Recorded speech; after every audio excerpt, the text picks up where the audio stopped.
ரிஷப ராசி நேயர்களே, ஜூலை மாதம் நீண்ட நாட்களுக்கு பிறகு சுக்கிர பகவான் ஆட்சி பலம் பெற்று விளங்குகிறார்.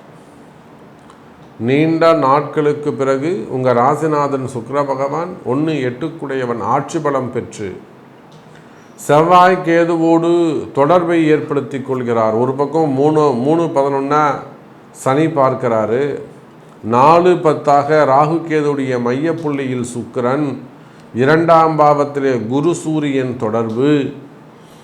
இவையெல்லாம் ரிஷப ராசிக்கு இந்த ஜூலை மாதம் சிறப்பான மாதமாக அமையப்போகுது. நல்ல வேலை வாய்ப்புகள், வருமானம், தொழில் எல்லாம் சிறப்பாக இருக்க போது அப்படிங்கிறத காட்டுகிறது ரிஷபராசி நேயர்களே.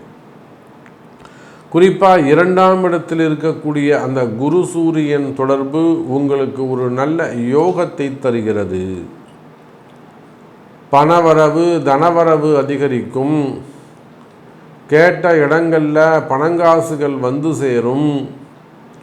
அதே போல் நீங்கள் கொடுத்துருக்கக்கூடிய இடங்களிலும் கேட்ட நேரத்தில் தாமதமின்றி பணங்காசுகள் கிடைக்கக்கூடிய மாதம். வளர்ச்சி மிகுந்த மாதமாக இந்த மாதம் உங்களுக்கு அமைகிறது ரிஷபராசி நேயர்களே.